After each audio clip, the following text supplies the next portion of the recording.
Hi, I'm Mart, and you're watching Mart's Movies here on yourmedia.tv. Today I'm going to talk about the movies of Sidney Lumet.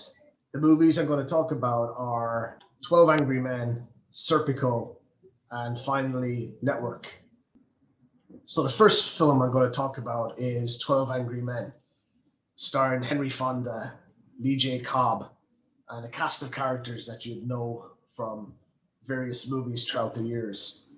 It's a story about a boy who's accused of murdering his father, and the trial ends and it goes to the jury, and there's 12 men in a room together deciding 12-0 for or against the death penalty for this young man.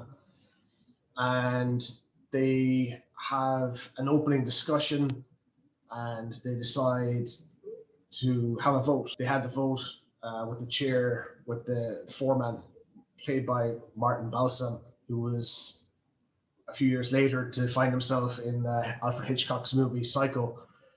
And they had a vote around the table, and they all put up their hand for guilty, except for Henry Fonda. He's not sure whether the boy is guilty or not. He just wants to talk about. He's unsure, so he just wants to go through the whole case again and talk about the knife scene in the film. There's a few knife scenes in 12 Angry Men, the weapon used to murder the boy's father in the movie. So you get an idea of the murder weapon, how it was or was not used in the murder of the man in question. And you get different sides of the argument, you could say, in the courtroom drama. And this is a courtroom drama. And there's like Henry Fonda talking about the knife and then pulling out a knife that's similar to the one that looks kind of unique and original, but there was obviously more of them. And, the little guy beside Lee J. Cobb talking about, about the knife event itself, the knife murder itself, the boy being 5'7" and the man being the father 6'2", and how could he have done that, and would he have just taken a knife and stabbed him downwards, or was it just a flip blade where you would just go upwards, like it's one of the jurors says, with Lee J. Cobb wanting to go for Henry Fonda, and after Fonda calling him a sadist, and he said, I'll kill you, so you don't really mean that, do you, so, there's not always someone saying something and then following through it on action. So it's a great story of one man at the start of the film, Henry Fonda, questioning the whole system, questioning the majority view. And at the end of the film, it comes full circle. It comes back to one man again. And that man then has to decide whether he is going to go with the majority view this time round or stick to his own personal view. 12 Angry Men, a great film. It was Sidney Lumet's first film and his directorial debut.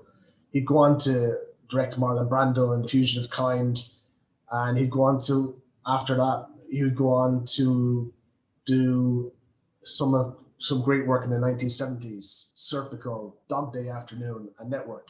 Yeah, in 12 Angry Men, there's some great characters, and there's some great personality clashes in the film. And even show the little guy who's beside Lee J. Cobb, even he kind of answers back and becomes stronger throughout the film. Like Joe, he's talking about the evidence, Cobb, and he says, what about this evidence? But what about this? And the little guy says, oh, you could throw out that evidence. And he gives him a second look. And, you got Jack Warden who wants to go off to the ball game. He doesn't want to be there. He just wants to go off to watch his baseball team play. And you get, moments of Ed Begley Jr. in the film as well, where he's been kind of racist and the guys kind of show their disdain towards him for being like that. And, it's just, but Lee J. Cobb and Henry Fonda, it's really the two of them, it's battling it out throughout the film. And Lee J. Cobb is hilarious. He's, as we find out towards the end, it's really a father and son story. It's about his falling out with his son is really, what's energizing him, throughout the film and with the real case of father and son. So it's just kind of mirroring that relationship. It's a movie that you should go and see. It's in the top 10 in IMDb 250. and it's definitely a movie you should sit down and watch, because it's just in one room, more or less. Some side rooms, and just the opening the door by Balsam to get the knife, the evidence. But it's definitely worth watching, and you should watch it. You can watch it in many digital platforms. Serpico and Network are what I'm going to talk about next. So starting here with Serpico, Al Pacino's portrayal of Frank Serpico, a real life cop in New York in the 1960s, and it's played out here in 1973. And it's a story of a man trying to fight against the system, fight against police corruption, police on the take, and dealing with colleagues who want him to be something, and him trying to be an honest cop in a world of dishonest cops. Cops are shooting at Pacino in the film, and he's shouting back at them, and they're really trying to get him because they didn't like him. They wanted them to take money like they were. They're on the take with money, and Pacino wanted nothing to do with that. He was fighting against that, like one man against the system, like kind of like Henry Fonda at the start of 12 Angry Men. Now they're saying in 1970s New York that the cops weren't paid enough.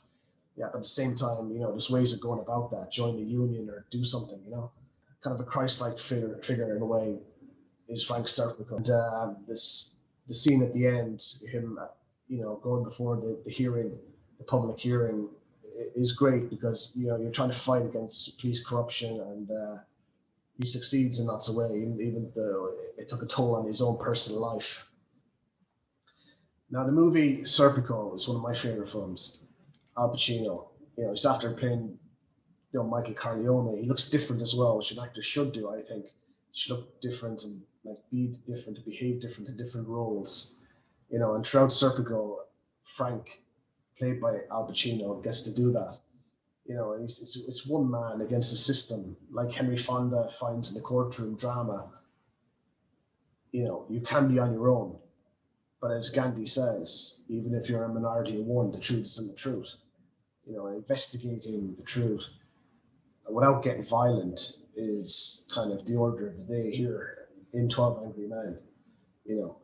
Serpico doesn't have that kind of luxury. Unfortunately, he's up against rough and ready men out on the street, not in a courtroom, back room, talking about guilty or not guilty.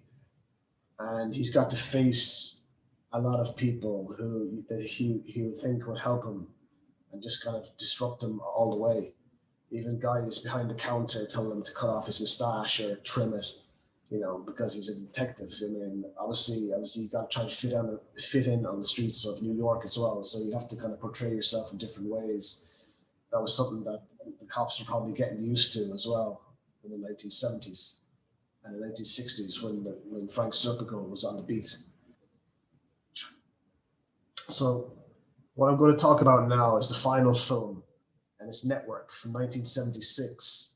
Paddy Chayefsky, the writer, he a great screenwriter, and it stars William Holden, Peter Finch in the role as a TV newsman, TV presenter, and his life is spinning out of control. He's losing his family, his wife, the whole shebang.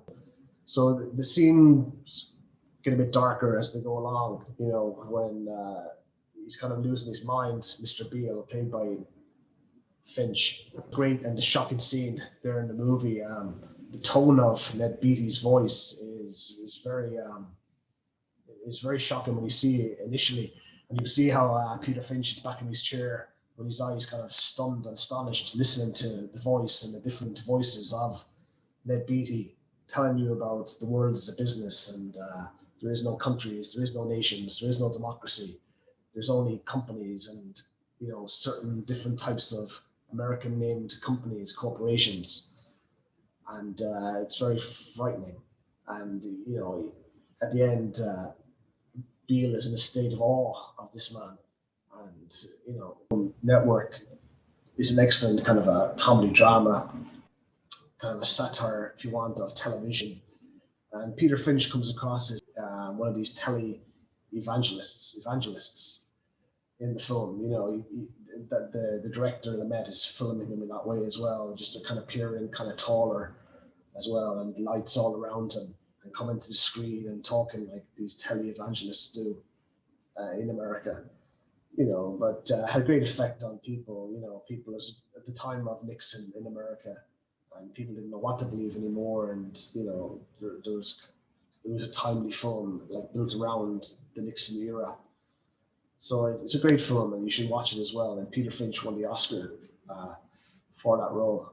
He comes into his own then, Beale, but in a different way to what Beatty wants him to be.